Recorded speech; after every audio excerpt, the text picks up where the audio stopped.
காணாங்கழுத்தி மீன் வாங்கிட்டு வந்திருக்கு. கழுவி வெட்டி வாங்கிட்டு வந்தாச்சு. கழுவி வச்சுருக்கேன்.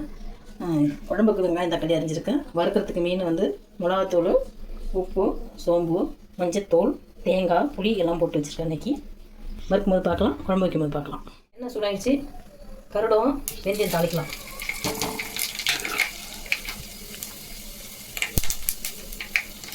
வெடிச்சிருச்சு. வெங்காயம் போடுறது,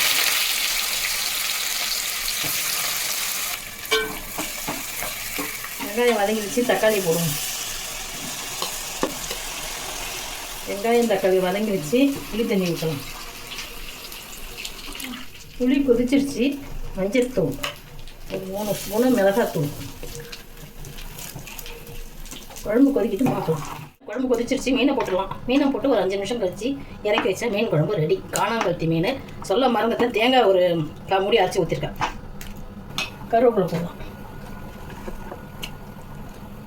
மீன் வறுக்கிறதுக்கு தேவையான அளவு எண்ணெய். மீனை வறுக்கலாம்.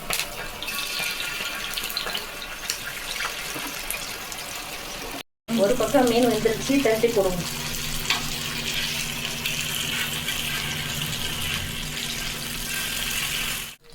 சுவையான மீன் குழம்பும் சூப்பரான மீன் வறுவலும் ரெடியாக இருக்குது. வாங்க சாப்பிடலாம்.